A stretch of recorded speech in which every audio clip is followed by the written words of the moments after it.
Hello, Doc, alcoholic addict, amongst other things, and Hello, welcome Doc. to a Doc. very special edition of Sober School. We're doing money management.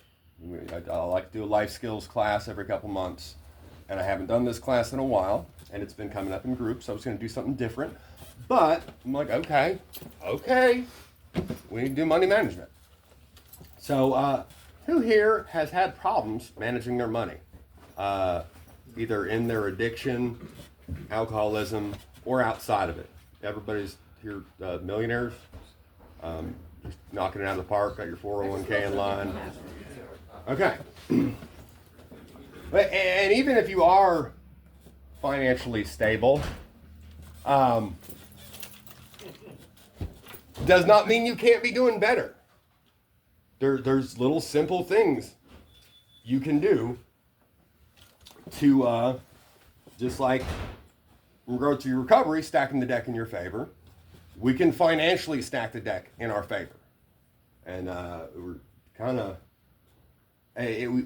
we owe it to ourselves to do so, and it goes a lot to it definitely aids in manageability of our lives when we are not scraping to get by or just trying to survive. We can actually thrive.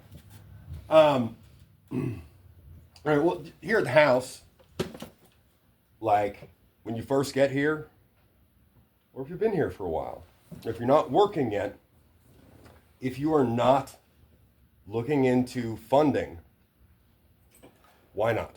Is like, do you have a problem with potentially free money? You know, because I have faith that you guys can get a job or figure stuff out. But the sooner you get your back bill to zero and you're paying in a timely manner, the sooner you can get to saving money. So, all right, you got to look at this as overhead. All right, you being here, you got to pay rent. You got zooms and whams and potentially gas and tutti frutti flavored vapes and shit to buy. So that's all overhead. And if you can just do a little bit of work, you can spend a half hour filling out an online application, get $100 knocked off your bill. You're getting paid $200 an hour to do that, in essence. And who here would not like to get paid $200 an hour? If you're not looking to these avenues for funding, you're leaving money on the table, which is not advisable if you're trying to stack the deck in your favor. All right.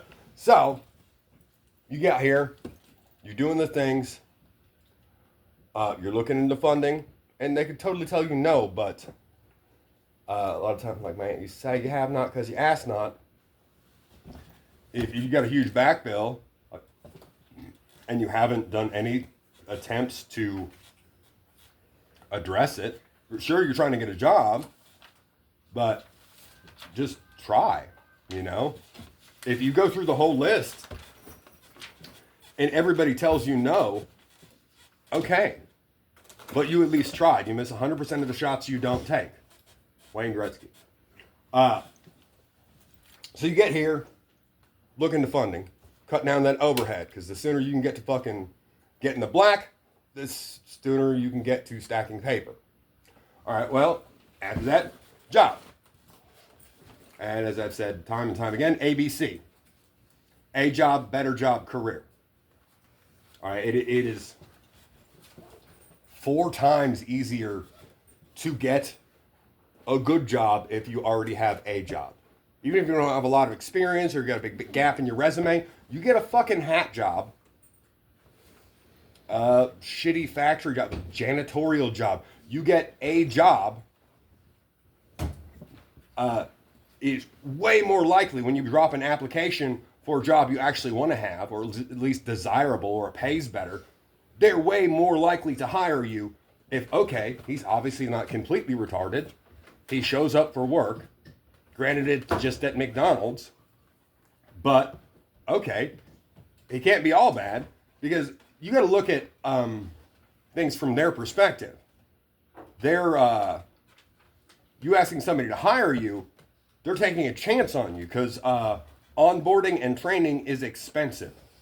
If you don't pan out, they're just throwing money in a hole, and that's typically not what businesses are all about. It's more of a federal government sort of thing.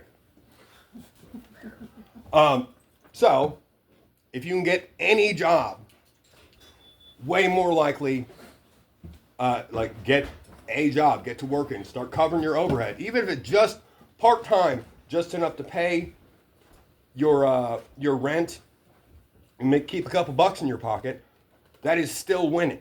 And the whole time, okay, you get off work or you get a day off, start dropping applications, get on Indeed, get on Monster, there's a bunch of different hiring sites trying to get a job that you actually want. I always be looking for an upgrade. And all right, so say you got a hat job and you got a chance to start at a factory.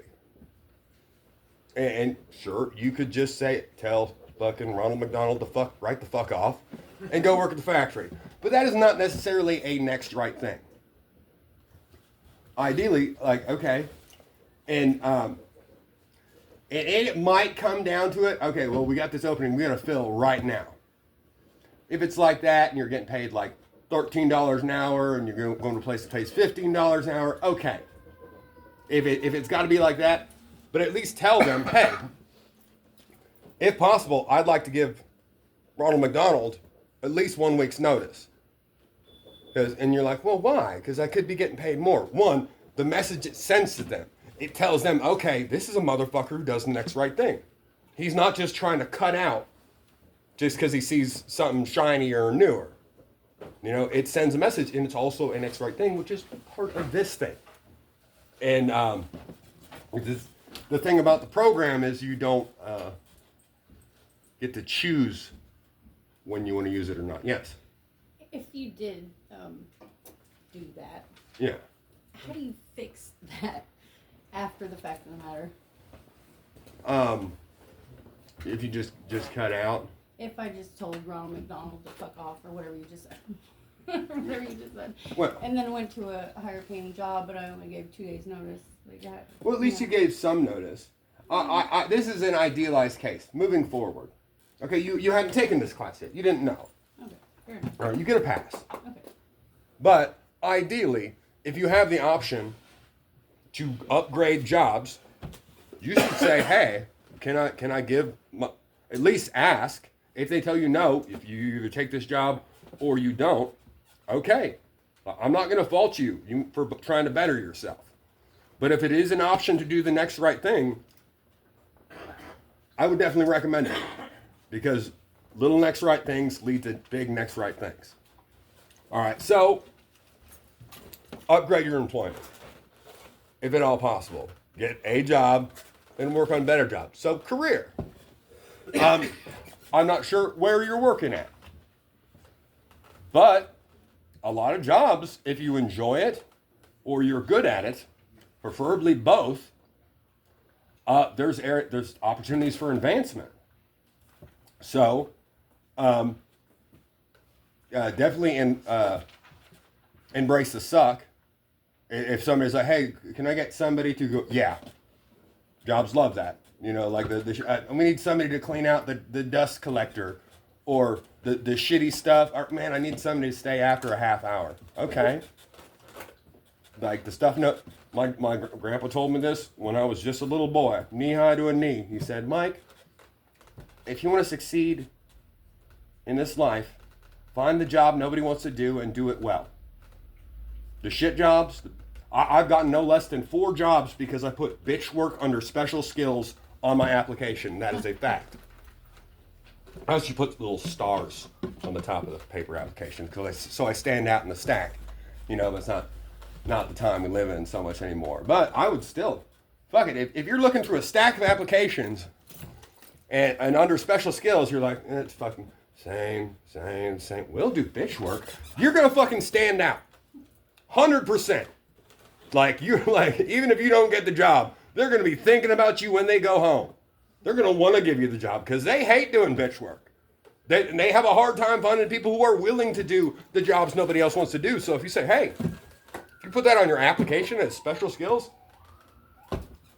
it's definitely gonna. It couldn't hurt, unless you're like working for like Puritans or something like that. Maybe not. Maybe grunt work is probably more dirty jobs. We'll do dirty jobs. Yes. I knew a guy in up north. He spent most of his life in prison. He didn't have no resume, and he got smart. He said he worked for DLC janitorial work for 20 years.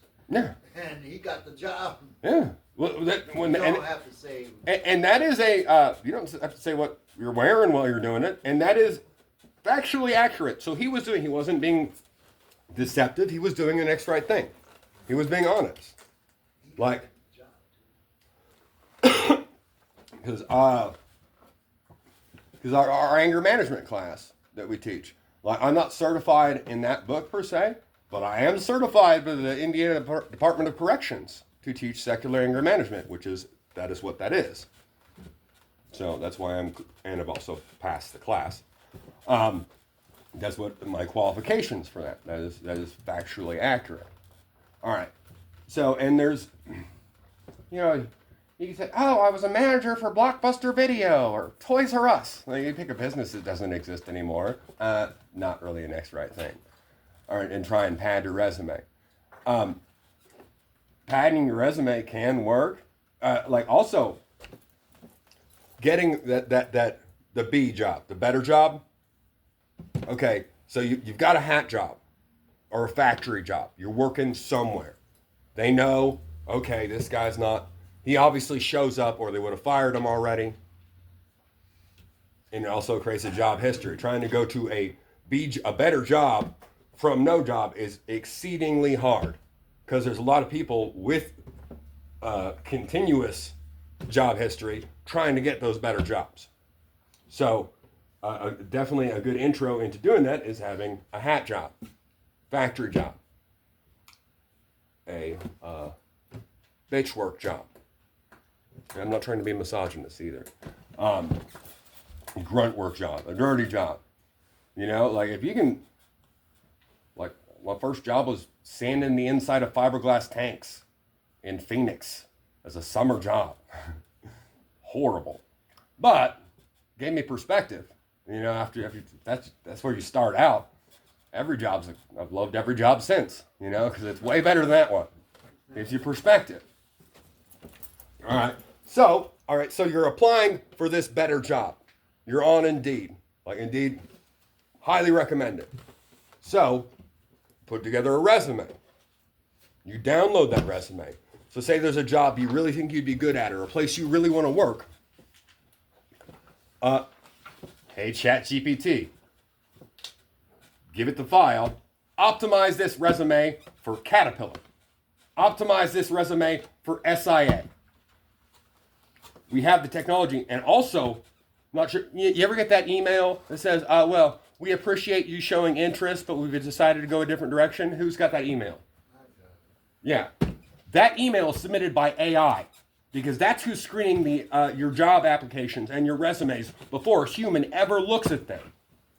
Fight fire with fire. Okay, so if they're using AI to screen whether or not a human even looks at the application, use AI to make sure a human looks at the application. Takes 2 seconds. So how you do that? ChatGPT. So you just take your resume, you give it to ChatGPT, say, because you can add a file. So you add that file and say, hey, ChatGPT, optimize this resume for job X, doing X. PCV? ChatGPT. CHAT, gorilla, parachutes, tornado. Yeah. Excuse me. Okay, because we have the technology. Like, why the fuck not use it? Why? Like, seriously, they're using AI to decide whether or not to look at your application, which I think is kind of a dick move, because this is people's lives. But okay, that's the way they want to play it. let's do the same thing. Let's stack the deck in your favor.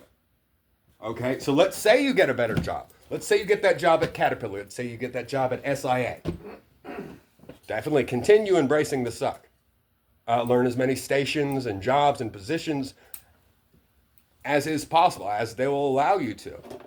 Because the more versatile you are, the more holes and roles you can fill, the less likely you're going to get sent home. The less likely you're going to get replaced by a human or a robot.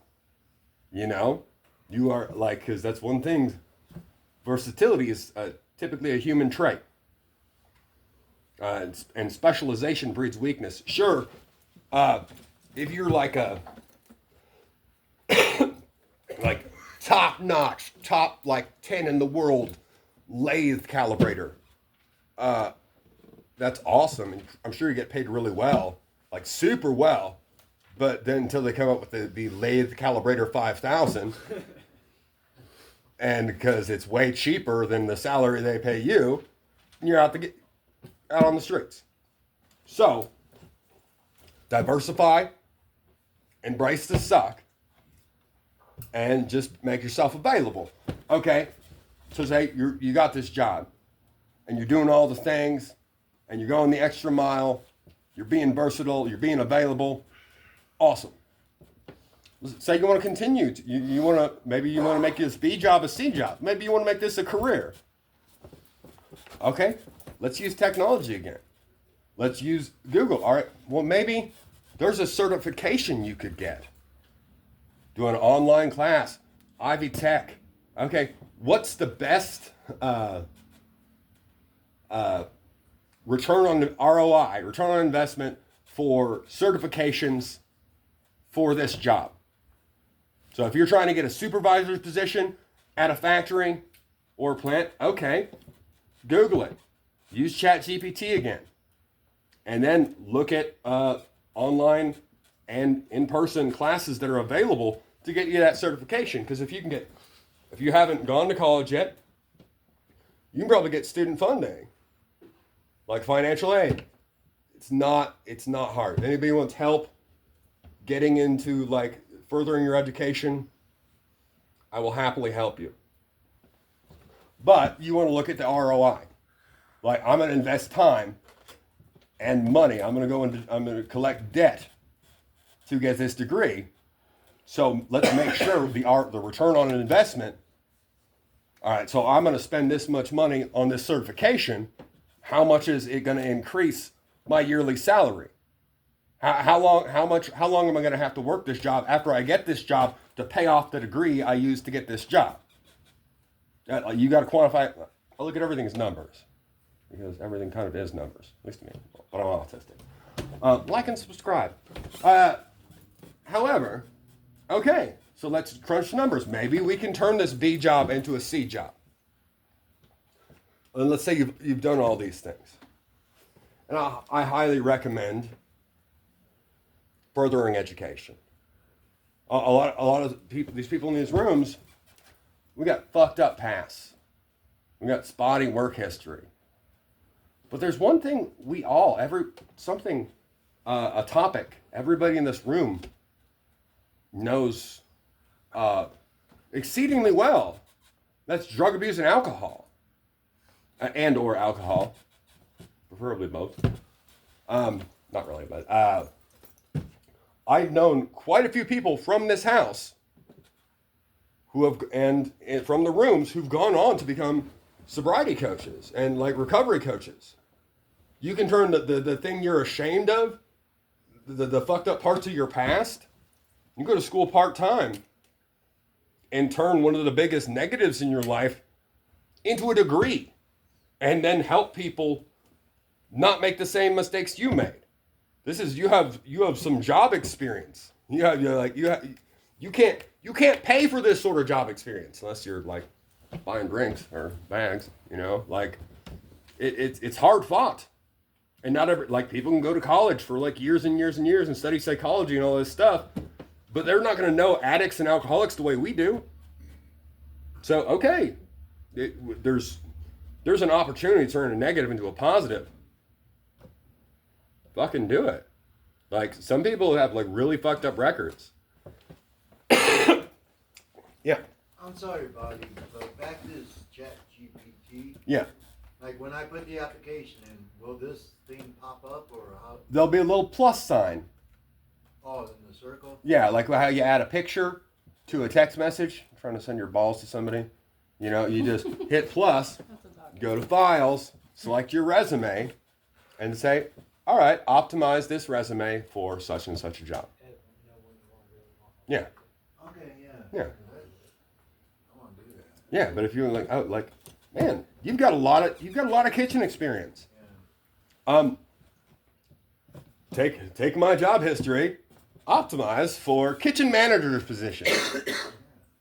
Because why not? Like, the worst thing they can tell you is no, and we've heard plenty of no's. But like, if we're not doing everything we can to stack the deck in our favor to get a yes, who do we got to complain to? You know? All right, so say we've got a job.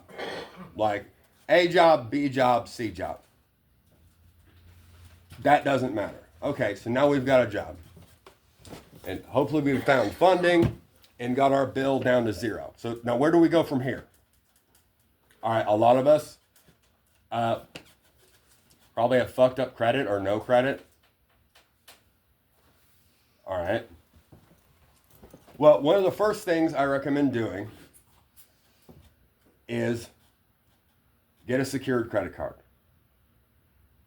Typically, between I don't know if you get direct deposit, you got like Chime or a place like that. Capital One Platinum Secured is another good one. $200. All right, so like, and if you can't do it your first check, okay, save towards that. Put some money aside until you've got $200. Then, because it stays yours, but you use that $200 as a deposit on a secured credit card. So now you have a $200, give yourself some credit, literally. You've got a $200 credit limit on this card. And then you set up that credit card. You use it to pay shit you absolutely have to pay. What's under $200? Phone bill. Rent for a week. Like if you're in here in this nine month program using your secured credit card to pay rent every week, you wait a week. I just set my secured credit card to pay my phone bill today because I changed debit cards, and then I set an alarm on my phone. All right, pay secured credit card in a week because you have to carry the balance for a little bit. But I pay it back before I don't pay any interest on it. So every month, my credit goes up doing stuff I have to do anyway. Your fucking phone bill, your car insurance, and you could keep, if you're doing good, if your rent's in the black, you could keep adding money onto that and increasing your credit limit. And you may not have the best credit score, but doing little stuff like your phone bill, or a little like paying $185 a week, paying $185 a week with your secured credit card is going to give you an amazing payment history. Oh man, he uses it, he pays it back. He uses it, he pays it back. He uses it, he pays it back. And next thing you know, you're going to start getting credit card offers from legit credit cards that don't require a deposit. Do not activate them. You put them in a drawer or someplace safe in your med locker, something like that. So that way, say something happens to your truck. You know, the brakes go out. You need new tires. Transmission problems. That's what you use that for. But let's say you keep doing it. Let's say you got the $200. And then for the next 5 weeks, every week when you get paid, you increase that credit limit by $100. Now, you've got a $700 credit limit. Now you can pay your rent monthly, which gets you a discount. And also looks really good on your credit because you're doing big boy stuff. You're not just doing little pocket change transactions. You're throwing down almost $1,000 on your credit card every month and paying it right back. But what's that do? That lowers your overhead. So now more of the money you're taking home every month can go on to the next step, which is saving. All right. So I would definitely start off with that $200 secured credit card. Now, after you've got that established, I want you to figure out how much you think you can how much you think, like somebody, like how much you think you can save per check, just set aside. Like, give me a number. 200. All right, so you think you can set it aside and like $200 per check, which I have faith you can do. All right, I want you to automatically set it up in your direct deposit app to put $250 in your savings every check. And then I want you to try and see if you can go $250. If you got to get into the other $50, okay, shit happens. But you'll find there's a psychological thing where you look at your balance and your brain goes, okay, that's how much I have to live off of. Our brains are fucking process patterns and shit. Okay, I've got like fucking $700 left in my account. I don't get paid for 2 weeks. So that gives me, I got $50 a day. And your brain gets into that mode of, okay, I've got $50 a day to live on, and we're probably going to give ourselves a little prudent reserve on that. See if we can get by on 40 or 30. Like, doing whatever you can do to keep your overhead low. Fucking do it. Oh, you go to Wendy's every day for lunch. Maybe treat yourself. But man, meal prepping's huge. Well, I used to keep a fucking loaf of bread, jar of peanut butter, thing of jelly in my locker at work. And I'd make a double-decker peanut butter and jelly sandwich, which has a good carb to fat ratio, protein, you know. So you're reducing, that's a 25% reduction in carbs by omitting that supernumerary piece of bread. And that'll fill you up, man. It'll give you energy. You're going to burn through it. You're not eating a bunch of fat and stuff that's going to make you fucking tired. It's going to give you just the right amount of nutrients you need. Maybe a little protein shake or something like that. And you're looking at, you're spending like $1 a day on lunch. So when you were spending $14.35 for the value meal that you don't need and made you tired for the rest of the fucking afternoon, you could spend $1.50 for a fucking protein shake and a PB&J. Whatever, like fucking, rich people don't get rich by fucking spending money.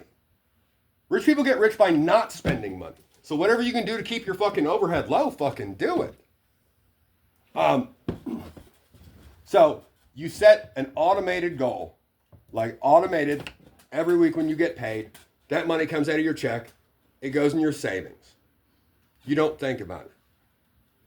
And honestly, if you can avoid it, don't even look at it. Pretend it's not fucking there. Unless you absolutely have to access it. Okay, unless an emergency comes up, and it's like in case shit fund. You know, and just be consistent. There's all right. Savings is good. You can take half of that money in savings. So you're doing $250 every month. All right. Say, put $150 in savings. Take $100, put it in a copy trading app, like Dub, fucking Robinhood, where like the stock market. There's plenty of it takes a lot of time to get good at reading charts and playing the stock market. And even if you are really good at it, Donald Trump can say something stupid and everything can go south, or like fucking something else can happen. It's not. It's look at it as like gambling. Don't invest any more than you're willing to lose. However, a lot of what I did starting out was copy trading. Like, fucking Nancy Pelosi does fucking great.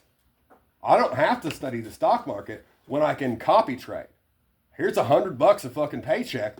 I'll have what she's having. And they just take your money and do whatever fucking Nancy Pelosi's doing with it. There's whole portfolios of people who are good at investing in their whole fucking life, all day, every day. They're studying charts and looking for the next moves. What did Sir Isaac Newton, if I've seen further than other men, it's because I stood on the shoulders of giants. You don't have to be a fucking Wolf of Wall Street. Fucking take your money. You don't have to have a financial advisor who's going to charge you fees. Okay, there's people who do pretty fucking well consistently. They'll show you their chart. This line keeps going up. It wavers a little bit, but it goes up a hell of a lot more than it goes down.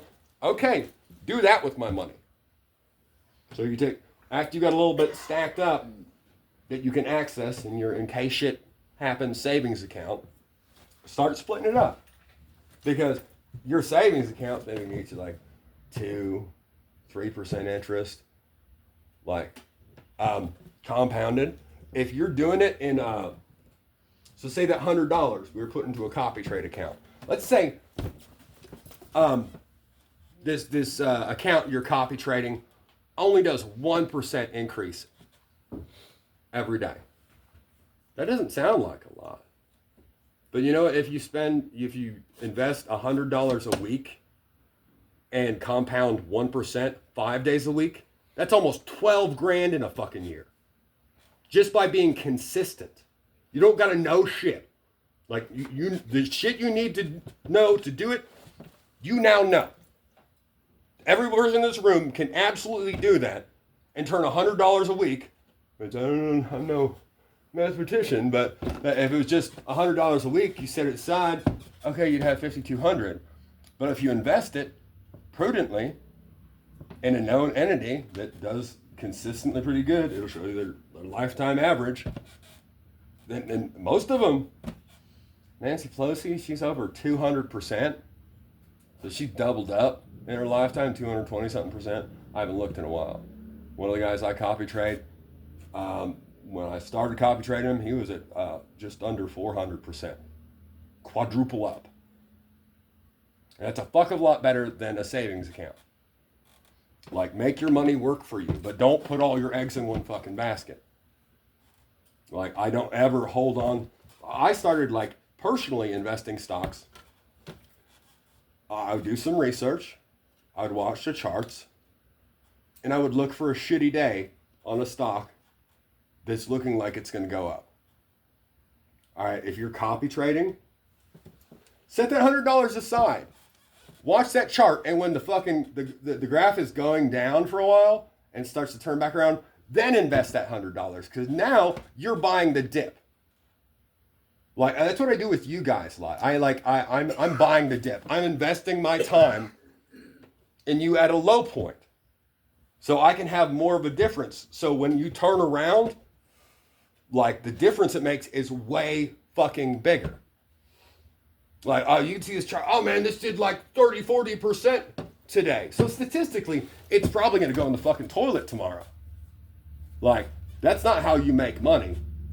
And like investing in the stock that did 30 or 40% today. I see that on the list every day. You make money by investing in the stock that's getting ready to do 30 and 40%. That is in an underbought state. Like, no, there's all this good news about it. Like, I invest in like rare earth magnets, MP materials. It's a little bit down right now, but it's poised for the turnaround. So I do what's called hedging.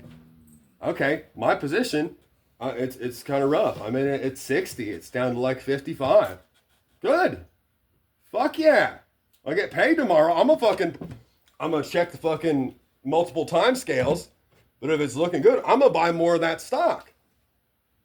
Because I don't want to buy it when it's 60. Because I already have shit at 60. If I can buy it at 55 or 53, fuck yeah, that's winning. That's called buying the dip.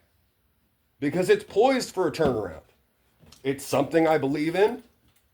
Rare earth magnets are in every one of your fucking hands or pockets right now. They're in my fucking ears. They're in that fucking phone, that fucking TV, that computer. All right, so it's solid. I typically invest in stocks of companies that I don't like. Like, I think fucking Tesla, Elon Musk is kind of a douchebag. So I invest in Tesla sometimes. But because I don't fucking like Tesla. Because one of the whole sunk cost fallacy. I'm like, I love fucking Apple computers. I love my iPhone. I'm gonna invest in fucking Apple. Then your fucking emotions are fucking with your wallet. Oh, I'm gonna hold on to this stock because I really like Apple. No, fuck that. I'm gonna invest in Halliburton because I hate war. You know, because okay, shit turns around. I made my money. Fuck them. I'm super happy. I'm really easy, like ready to hit that sell button because I don't give a fuck about that stock. It makes a difference. Because early in my investment career, okay, man, I really like this. I really believe in this company. You know, I really like fucking. These people are doing great things for the environment. No, you don't want to invest in that stock. Well, maybe if the conditions are right, but typically, the ones I make money on are fucking companies I hate. Like, okay, I know you're fucking big pharma. I'll invest in fucking Pfizer because it makes it feel really good when I fucking sell that shit out from under them. I know you're gonna make money because you're big fucking pharma, but it makes it feel a hell of a lot better hitting sell and getting out. Okay, I just made fucking $140 off of fucking Pfizer, and that's $140 that ain't going in their fucking pocket. And it makes me happy. But if I'm fucking investing emotionally, it's not good typically to do anything emotionally. You know, we can talk about in the other class. Okay, so now you guys getting your overhead, getting your fucking out from under your overhead, getting in the black, getting a job, getting a better job, doing what you can do to potentially get an even better job. Okay, now you're fucking saving, you're building credit. All right? Like, you know, our barber friend, like, I'm not going to say his name because we're online and shit. He took one of the first money management classes I did here. He's got a credit line of over $10,000 and 2 cars on credit. Huge, big screen TVs at the shop. On credit. Like, he didn't ask for a Best Buy card. They offered him a Best Buy card. By doing these simple things that I've just told you guys. And really, it's super, like this place and having this structure here and this safety net is huge. And man, if you utilize this and build your credit and stack paper while you're here, do things to keep your overhead low. When you graduate this program, which I hope all of you will, and you've reached a point where, like, it doesn't matter where you're at, it matters you grow where you're planted. If you reach a point like I did where I can't grow anymore here, and you move on to the next place, if you follow these simple rules, you're gonna have money for a deposit on an apartment. You're going to have money for deposits for utilities. You're going to be prepared to go to the next place. Don't leave here because, I mean, I think I can make it. When it's time to leave here, you'll fucking know. Okay, man, I've done all the fucking things. I've did Doc's fucking bullshit anger management class, then sat through I don't know how many sober schools. Like, I've got a fucking good job that I like. I'm stacking up paper. And, like, I want some time for me. Do some self-care. Working with my sponsees. Hopefully. That's where I want to be. And you'll know it's time. You won't think, oh, I can probably do it outside the lighthouse. You will fucking know it. And I've seen, I don't know how many people, oh man, there's a lot of bullshit here. And like, I gotta fucking sign out and do meeting sheets and mandatory meeting attendance and classes and all. I'm gonna go to another place where they ask me to do less stuff. It doesn't end well, historically, based on my research. The easier, softer way, like we've talked about, does not end in happily ever after 99% of the time. Yes.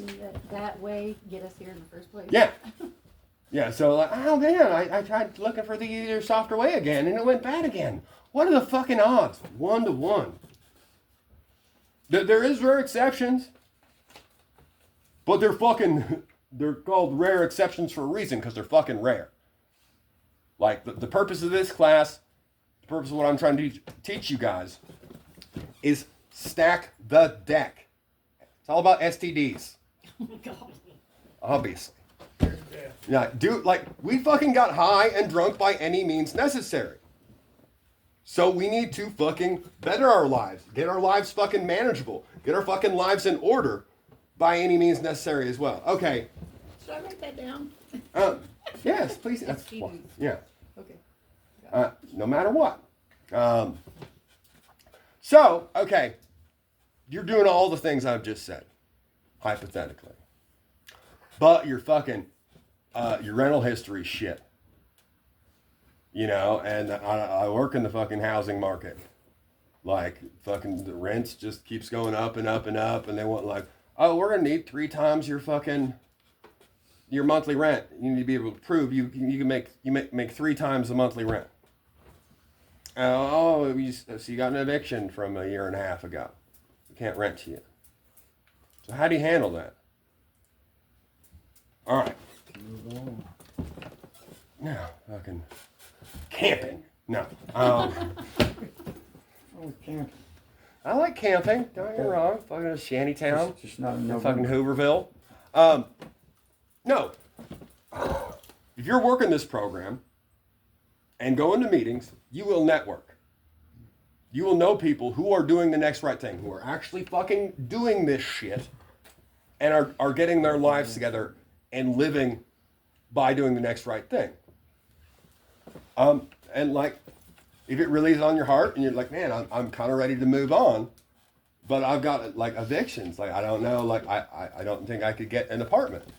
So what you do, don't just find somebody who's got a spare bedroom or a couch you can flop on. You kind of want to find somebody you trust and you know they're in the fucking right space. Find somebody who can sponsees. Find somebody, you know, not just, I did the flying on the radar, just did the bare minimum, who's actually 10, 11, 12 in this shit and carrying the message. That would be a good candidate. Find one who is renting an apartment, who also happens to have a spare bedroom. All right, so like, and what you do is, okay, you getting an apartment with your fucking history or lack thereof or evictions and stuff is not likely. But, and also it's not likely that you're going to get somebody to co-sign for you. Unless you get like rich parents or something, or a rich benefactor, or you know, Bruce Wayne or something. That's not likely to happen. But you can, okay, I would like to get on this person's lease. If you better be doing the next right thing. Don't fucking create more wreckage. And most people who are 10, 11, 12 in it, they're not, if you're on some fucking bullshit, they're going to know it. All right, so you can't just talk about it, you got to be about it. Okay, man. Like find somebody, if they say, man, I might have a room I can rent you. All right, well, I'd like to do it right. So you get put on their lease. They already know, they've already passed the credit check. The rental property company knows this person's going to pay the rent, and they can pay the rent without you fucking there. So they're not going to have a problem taking another application fee.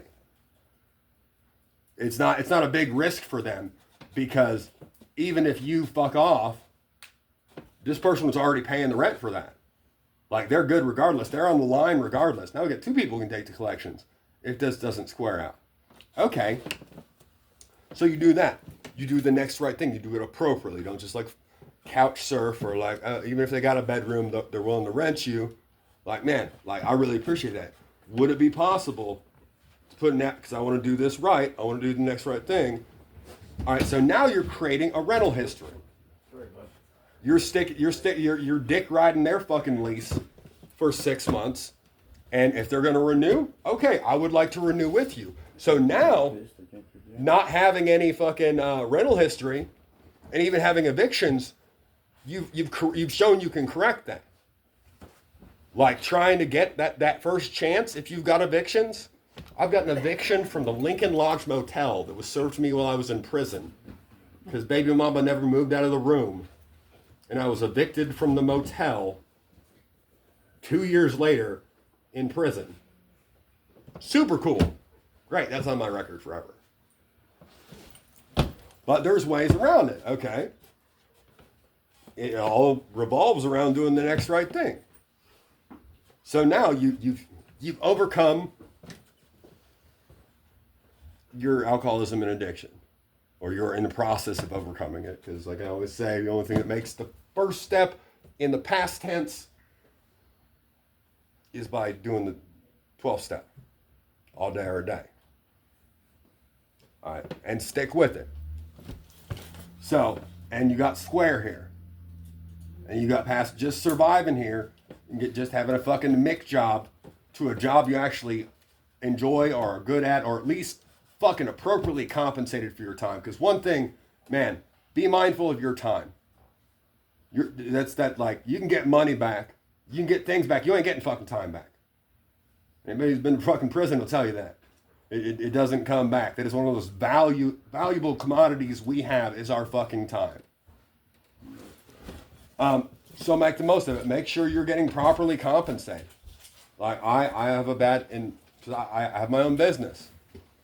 All right, and I also love everybody, and I'm super fucking nice. And I've had problems historically with people pleasing. So I do a lot of side work. I turn down more side work than I do, but I make a point. I do research. Like, I see what, like, man, I'll totally do that for like $100.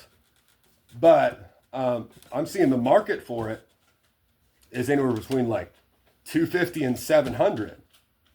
So I'll find the median of that and go 25% less, because I need to have a little cushion. Sometimes shit happens, but I need to make sure I'm advocating for myself. And there is times I'll just do stuff for super cheap if the people need it. If they need their furnace fixed and there's no way they can get their furnace fixed, okay, we'll work something out. Or I'll like, give me what I need for parts and a little bit for my time, and we can square up on the rest on your next check. I'll work with you. But that's something I've had to learn. I need to be properly compensated for my time and my skills. Because I know what my company charges for me to come to a place, and it is not cheap because of what I know. I've got like 25 years experience in maintenance. Like, I know fixing shit. And that is value. Like, a lot of bloody knuckles, a lot of cussing at inanimate objects got me to where I am today. So I need to recognize and advocate to be properly compensated for my time.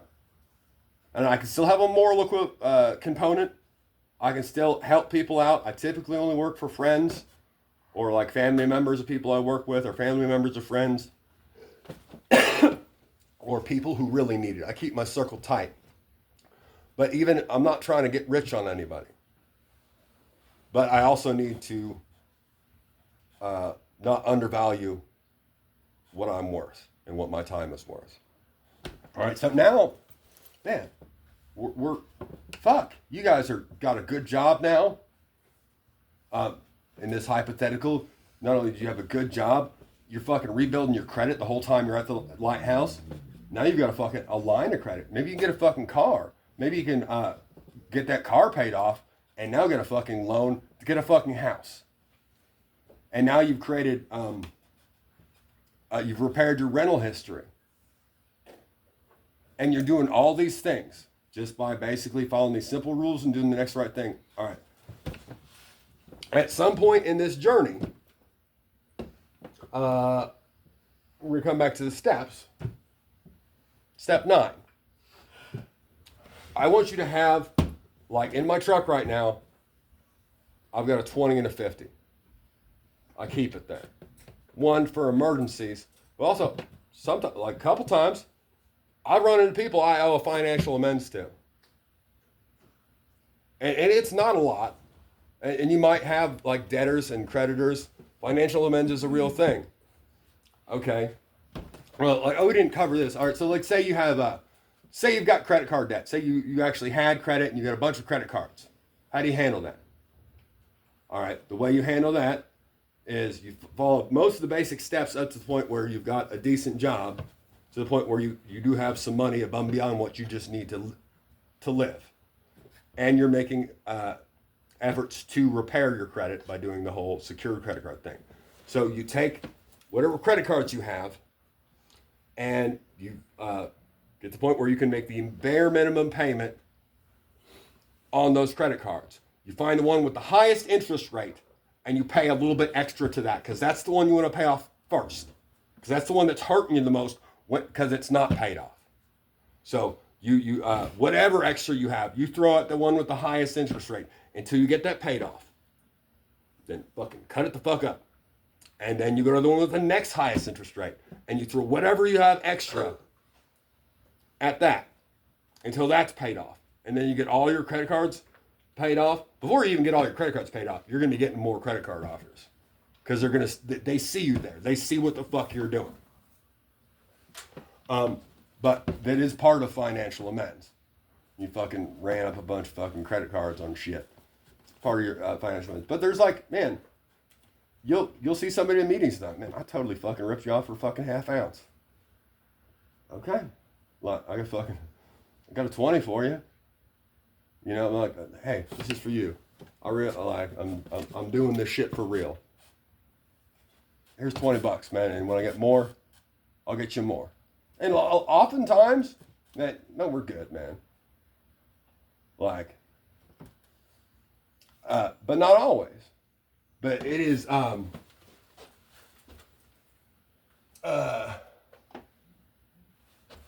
became willing to make amends to them all. You got to be fucking willing. If you run into somebody you fucking owe, you got to make a fucking effort.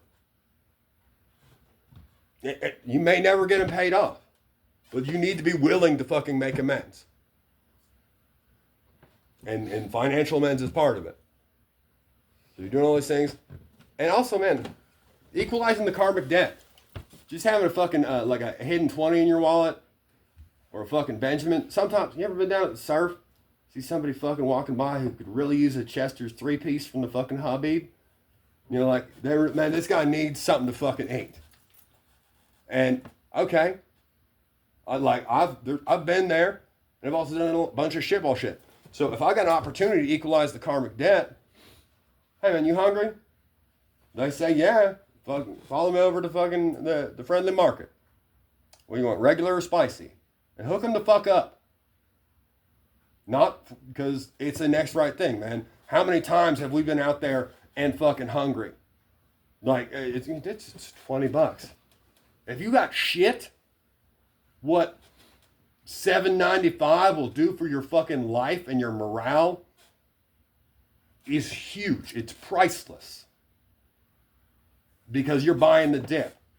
You're investing in somebody at a low point. And prepping them for that turnaround. And the return on that investment, you kind of can't lose.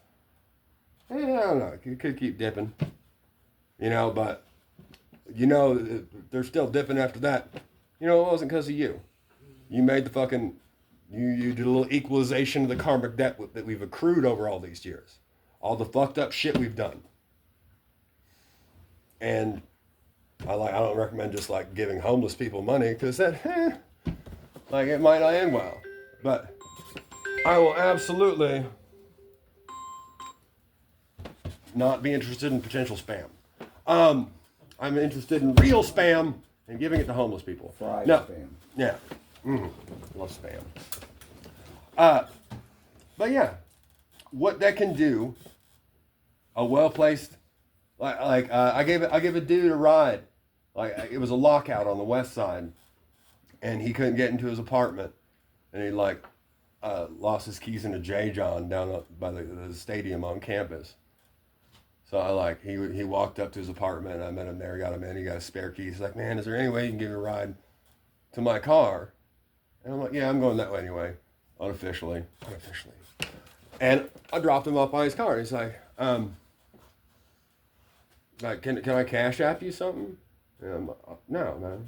I'm like, one, I can't get cash app because of day trading. But two, no. Like, I was going that way anyway. Like, I've been there. I've had to fucking walk. I've done that walk of shame myself. That's not a problem. What you can do for me is that $20 you were going to give me, fucking give it to somebody who needs it. Like, buy somebody's fucking, find the scruffiest looking Nerf herder you can find, and fucking, hey man, you hungry? Fucking buy him a sandwich.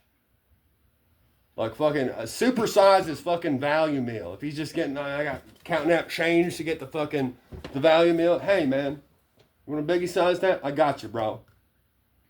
Do that. And now, not only my good deed has not just helped one person, it's potentially helped two people. And shit like that compounds. It spreads. When you fucking drop a pebble into a pail of water, it doesn't just go in the pail of water. The ripples go out in every direction. Every little next right thing we do, every little good deed we do, when you ever, like fucking, you ever like catch the door for somebody and you can tell they really appreciate it? Yeah. You see that on the internet where like somebody stopped to say, hey, and they sort of chain reaction of picking up the next person's fare on the drive-thru. Yeah, like you don't know the difference it makes investing, like buying the dip on somebody, just making that little investment. Man, yeah, I'm in a hurry. I know you're in a hurry, but I see you got fucking a bunch of shit in your hands. I'm gonna hold the door for you, and they say, oh man, you didn't have to do that, but you did it for me. I feel seen. And they fucking smile. And they're probably going to hold the fucking door for the next fucking person. And that person probably going to hold the door for the next person. It's like cleaning your fucking room in here. Like making your bed. Like the benefit of, one, there's proven, I can show you studies, proven psychological benefits and mental health benefits to just making your bed in the morning. When you get home at night, no matter how tired you're up, man, you're getting into a nice, well-meant, like crisp, hospital corner action going on. What that does for you, your mental health, is huge. All right, so you made your bed. But now, the thing about beauty is now, like, your bed's made. You're starting, I don't like my fucking bed's all nice and shit.